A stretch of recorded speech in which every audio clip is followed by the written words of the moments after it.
बिस्मिल्लाहिर्रहमानिर्रहीम। अस्सलाम वालेकुम टू ऑल व्यूवर्स। कैसे हैं आप सब? उम्मीद करती हूँ कि आप खैरियत से होंगे। आपको वेलकम करती हूँ अपने चैनल अलजेब्रिक प्लस में।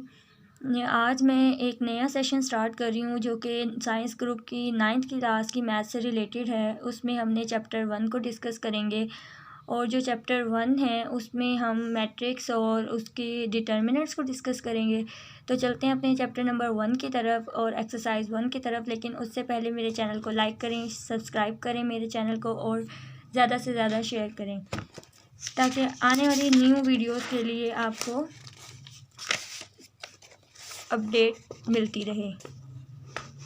चलते हैं अपने चैप्टर नंबर 1 की तरफ जिसका नेम है मैट्रिक्स एंड डिटर्मिनेंट्स। अब मैट्रिक्स और डिटर्मिनेंट्स क्या होते हैं इसको हम ब्रीफली पढ़ लेंगे कि मैट्रिक्स क्या होता है। तो सबसे पहले मैट्रिक्स की डेफिनेशन को पढ़ लेते हैं। उससे पहले आपको एक छोटा सा इंट्रोडक्शन दिया हुआ है कि जो एक मैट्रिक्स है उसका आइडिया किसने डेवलप करवाया। तो वो एक ऑथर कैले एक इंग्लिश मैथमेटिशियन था 19th सेंचुरी में। उसने एक थ्योरी ऑफ मैट्रिक्स की एक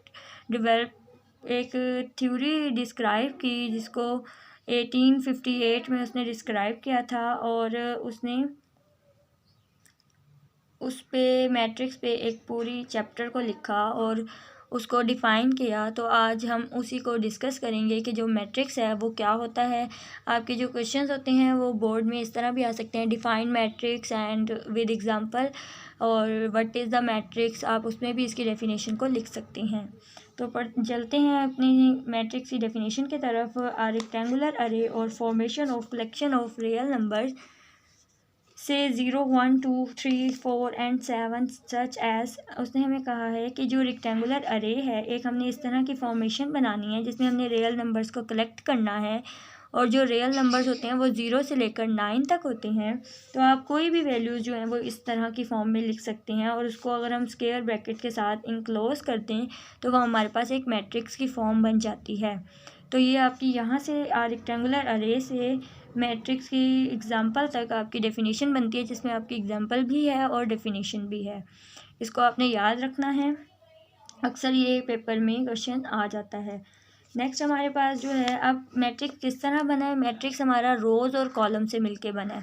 जो इसकी हॉरिजेंटल वे में जो एंट्रीज़ लिखी हुई होती हैं वो रोज़ कंसीडर होती हैं और जो वर्टिकल वेज में लिखी हुई होती हैं एंट्रीज़ वो हमारी कॉलम्स को शो कर रही होती हैं। तो हम रोज़ में एक मैट्रिक्स के अंदर एक से ज़्यादा रोज़ भी हो सकती हैं और एक से ज़्यादा कॉलम भी हो सकती हैं। तो रोज़ और कॉलम्स को हम देख लेते हैं। In matrix a the entries presented in horizontal way are called rows. एक मैट्रिक्स अगर ए गिवन किया हुआ हो जिसमें हमारे पास हॉरिजेंटल वे में जो एंट्रीज लिखी जाएंगी वो हमारी रो को कंसीडर करती हैं। मैंने आपको बताया कि एक मैट्रिक्स के अंदर एक से ज़्यादा रो भी हो सकती हैं, तो हम इनको रोज़ वाइज नेम भी असाइन कर सकते हैं। लाइक फर्स्ट रो है तो R1, सेकेंड रो है तो R2, थर्ड रो है तो R3। नेक्स्ट हमारे पास इसके कॉलम्स हैं। कॉलम जो होते हैं वो वर्टिकल रिप्रेजेंटेशन होती है एक मैट्रिक्स के अंदर।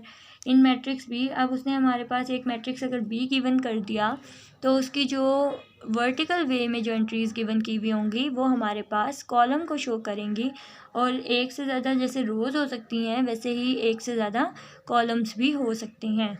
तो जो फर्स्ट कॉलम होगा उसको C1, सेकंड कॉलम को C2 एंड थर्ड कॉलम को C3 कहते हैं। बस ऑर्डर ऑफ मैट्रिक्स है। ऑर्डर ऑफ मैट्रिक्स जो होता है उसके लिए हमें रोज़ और कॉलम्स का एक मैट्रिक्स के अंदर पता होना चाहिए कि कितनी रोज़ हैं और कितने कॉलम्स हैं।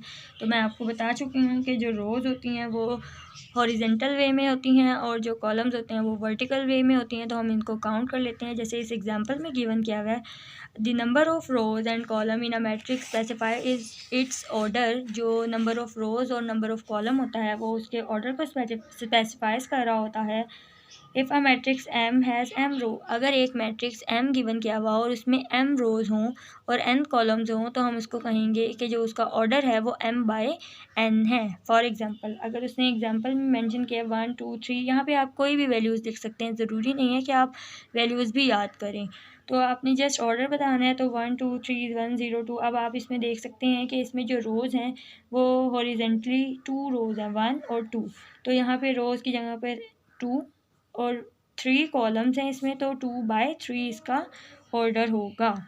सेम एज इट इज़ अगर हम अपने क्वेश्चन नंबर 1 की तरफ जाएं तो क्वेश्चन नंबर 1 जो है हमारे पास, find the order of the following matrix. आपने इसका ऑर्डर ही फाइंड करना है कि ऑर्डर हम किस तरह फाइंड करेंगे कि हमें नंबर ऑफ़ रोज़ और नंबर ऑफ़ कॉलम्स का पता होना चाहिए। तो अगर मैं देखूं कि इसमें हमारे पास एक ये वाली रो है और एक ये वाली रो है, तो इसका मतलब इसका मैट्रिक्स में 2 रोज़ हैं और सेम ऐसे इस मैट्रिक्स में 2 ही कॉलम्स हैं, तो इसका जो ऑर्डर बनेगा वो बनेगा 2/2। तो ये तो आप अपनी बुक पे भी सॉल्व कर सकते हैं और इसको जब आप अपनी नोटबुक पर सॉल्व करेंगे। फर्स्ट क्वेश्चन की तरफ जो कि एक्सरसाइज 1.1 का है, find the order of the following matrix, जिसमें हमारे पास एक ही सेट गिवन किया हुआ है जिसमें 2, 3, -5 एंड 6 गिवन है। अब इसमें हम देख लेते हैं कि नंबर ऑफ़ रोज़ कितनी है। तो नंबर ऑफ़ रोज़ और नंबर ऑफ़ कॉलम से ही हमें ऑर्डर का पता चलता है। तो number of rows is equal to 2, the number of column is equal to 2। तो हमारे पास नंबर ऑफ़ रोज़ भी 2 हैं और नंबर ऑफ़ कॉलम भी 2 हैं। So the order of A is equal to 2/2। तो आपने जस्ट इस तरह ही लिखना है कि जो हमारे पास सेट ए है उसका 2/2 ऑर्डर है, या आप इसको 2/2 भी लिख सकते हैं।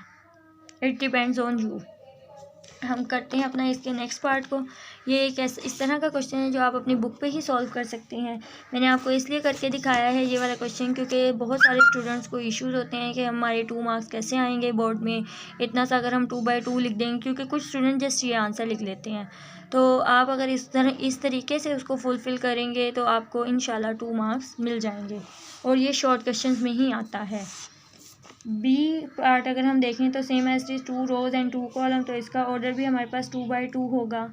अगर हम सी वाले को देखें तो अब हमारे पास इसमें जस्ट 1 रो है और 2 कॉलम्स हैं, तो इसका जो सेट ऑर्डर होगा वो होगा 1 × 2, यानी कि इसमें 1 रो है और 2 कॉलम्स हैं तो 1/2।